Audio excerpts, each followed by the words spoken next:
ಭಾರತ ಪಾಕಿಸ್ತಾನದ ನಡುವಿನ ಉದ್ವಿಗ್ನತೆಯ ನಡುವೆ ಪಾಕ್ ಸಚಿವ ಹನೀಫ್ ಅಬ್ಬಾಸಿ ಭಾರತಕ್ಕೆ ಪರಮಾಣು ಪ್ರತೀಕಾರದ ಬೆದರಿಕೆ ಹಾಕಿದ್ದಾನೆ. ಘೋರಿ, ಶಾಹೀನ್ ಮತ್ತು ಘಜ್ನಿ ಕ್ಷಿಪಣಿಗಳು ಮತ್ತು 130 ಪರಮಾಣು ಸಿಡಿತಲೆಗಳನ್ನು ಒಳಗೊಂಡಂತೆ ಪಾಕಿಸ್ತಾನದ ಶಸ್ತ್ರಾಗಾರವನ್ನು ಭಾರತಕ್ಕೆಂದೇ ಇಡಲಾಗಿದೆ ಎಂದು ಎಚ್ಚರಿಸಿದ್ದಾನೆ.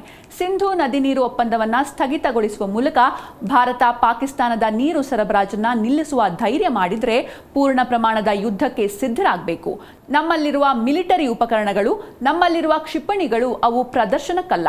ನಾವು ದೇಶಾದ್ಯಂತ ನಮ್ಮ ಪರಮಾಣು ಶಸ್ತ್ರಾಸ್ತ್ರಗಳನ್ನು ಎಲ್ಲಿ ಇರಿಸಿದ್ದೇವೆಂದು ಯಾರಿಗೂ ತಿಳಿದಿಲ್ಲ. ನಾನು ಮತ್ತೊಮ್ಮೆ ಹೇಳ್ತೇನೆ, ಈ ಬ್ಯಾಲಿಸ್ಟಿಕ್ ಕ್ಷಿಪಣಿಗಳು ಇವೆಲ್ಲವೂ ನಿಮ್ಮ ಮೇಲೆ ಗುರಿಯಾಗಿವೆ ಎಂದು ಬುರುಡೆ ಬಿಟ್ಟಿದ್ದಾನೆ.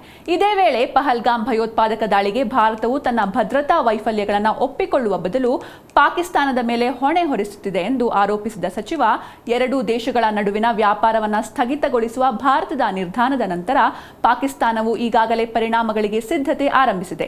ಇದರ ಮೂಲಕ ಇಸ್ಲಾಮಾಬಾದ್ ತನ್ನ ವಿರುದ್ಧ ತೆಗೆದುಕೊಂಡ ಯಾವುದೇ ಆರ್ಥಿಕ ಕ್ರಮಗಳನ್ನು ಎದುರಿಸಲು ಸಿದ್ಧವಾಗಿದೆ ಎಂದು ಬಡಾಯಿ ಕೊಚ್ಚಿಕೊಂಡಿದ್ದಾನೆ.